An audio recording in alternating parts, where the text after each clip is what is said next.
Alors comme ça, vous voulez apprendre à faire de la neige dans Unreal? Comme dans cette scène du coup, puisque je suis moi-même dans Unreal. Bienvenue, moi c'est Polyplume, je suis artiste et autrice et c'est ce que je vais vous apprendre à faire aujourd'hui. Petit disclaimer avant de commencer, cette vidéo est accessible aux débutants, cependant j'assume le fait que vous soyez déjà familier avec l'interface de Unreal Engine. Aussi, j'utilise la version 5.3 en anglais du logiciel, donc si vous utilisez une autre version, il se peut qu'il y ait des différences au niveau de l'interface, mais normalement le procédé reste le même. Et comme d'habitude, si vous avez des questions ou autres, n'hésitez pas à m'en faire part en commentaire, je vous répondrai avec plaisir. Donc, comme vous l'avez compris, ma personne cubique a posé son cube dans Unreal, et comme je voulais disposer d'une scène d'hiver telle que celle dans laquelle je me trouve actuellement, et il fallait que j'apprenne à faire de la neige dans Unreal. D'ailleurs, vous reconnaîtrez certainement les éléments de cette scène.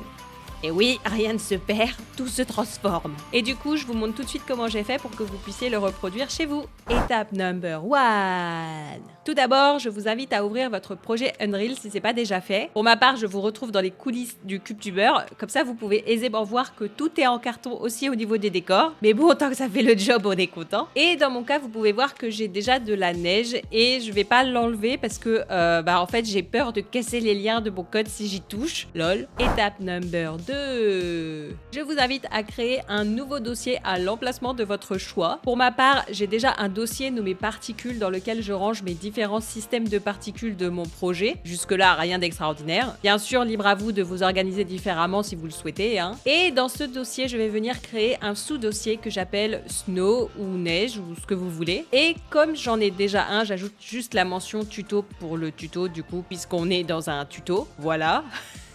Alors si vous n'êtes pas plus familier que ça avec Unreal, ce qu'il faut savoir c'est qu'il existe toutes sortes d'objets appelés Niagara Systems et ce sont des systèmes qu'il va falloir utiliser pour faire tous les VFX comme de la neige, du feu ou des particules. Et dans notre cas précis, on va l'utiliser pour faire de la neige. Donc dans notre dossier, on va venir faire un clic droit et aller chercher VFX ou FX. Dans le menu, on découvre deux options, une pour créer un émetteur, donc un objet qui va émettre les particules, et la seconde pour créer un système Niagara, qui est un objet qui sert à regrouper plusieurs émetteurs dans le même système et qui permet aussi d'intégrer notre objet à notre scène. On reviendra là-dessus à la fin. Donc nous, on va choisir de créer un Niagara émetteur. Ensuite, il nous demande si on veut créer un nouvel émetteur, en copier un qui existe déjà dans notre scène ou en créer un vide. Nous, on va choisir la première option pour créer un nouvel émetteur. Et après, on appuie sur suivant et maintenant, comme ça, on a accès à tout un panel de templates préfaits qu'on peut utiliser pour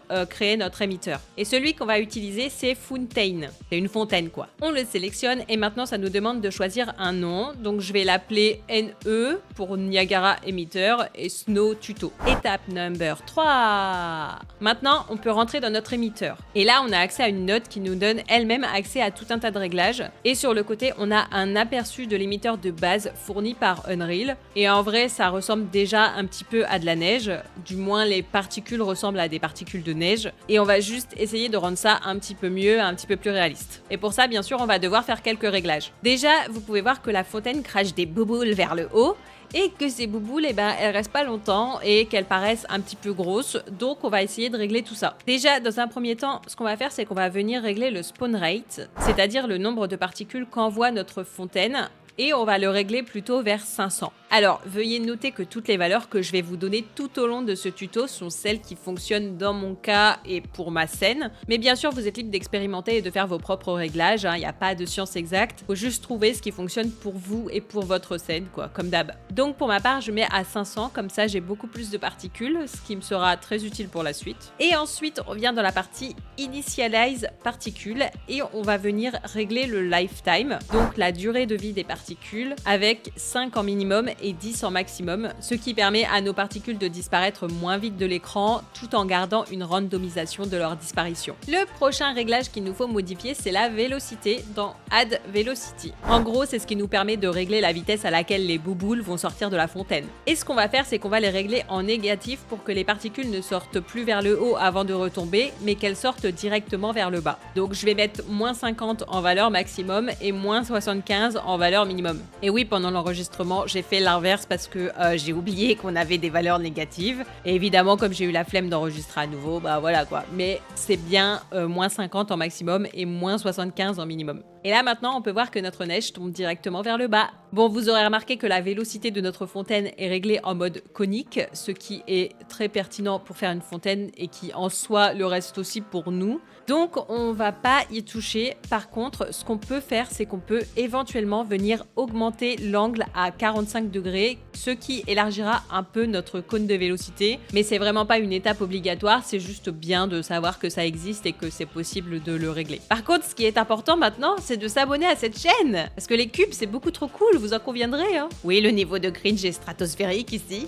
Mais maintenant, ce qui est important surtout, c'est de venir dans Shape Location, de vérifier qu'on est bien en mode sphère et de régler le radius sur quelque chose comme 1000. Bien sûr, je rappelle que vous pouvez toujours ajuster ces valeurs selon votre scène si besoin est. Et maintenant, vous voyez que les particules commencent vraiment à ressembler à un gros nuage de neige. Bon, par contre, moi je trouve qu'elles tombent un peu trop vite. Et pour les faire ralentir, je vais venir dans Gravity et changer la valeur de base qui correspond à la gravité terrestre pour mettre quelque chose comme -10. Vous pouvez régler cette valeur comme vous voulez, juste attention à bien rester dans les valeurs négatives si vous voulez que votre neige continue de tomber, sinon elle sera repoussée par le sol et attirée par le ciel quoi. Ce qui serait somme toute fort fâcheux. Et voilà, maintenant on a notre neige qui tombe du ciel à une vitesse convenable. Maintenant il nous reste un tout dernier réglage, celui de la taille des particules. Personnellement je trouve qu'elles sont trop grosses par rapport à ma scène, et je sais on dirait pas comme ça mais c'est l'expérience qui parle, donc je vais venir diminuer leur taille. Et pour ce faire, il faut que je retourne dans Initialize Particules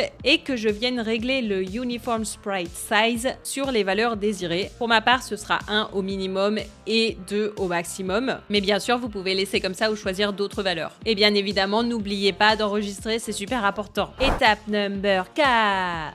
Maintenant que notre neige est opérationnelle, on va pouvoir venir la mettre dans notre scène et pour ce faire, il faut d'abord placer notre émetteur dans un Niagara System. Vous vous souvenez? Et pour faire ça, il nous suffit de faire un clic droit sur notre émetteur et de choisir Create Niagara System. Idéalement, il faut le renommer, mais bien sûr, j'ai oublié de le faire. Et maintenant, on a un système dans lequel se trouve notre émetteur et on va pouvoir venir glisser notre système dans notre scène. Alors, moi, je vais le glisser à un endroit différent de ma scène de neige pour pas tout mélanger. Donc, par exemple, sur cette scène. Et maintenant, dans la vue caméra, on peut voir qu'il y a de la neige en plus des particules. Et bon, je vous l'accorde, on voit pas grand chose parce que les flocons blancs sur un ciel bleu clair, c'est pas super visible. Mais je vous promets, on y est. Étape number 5.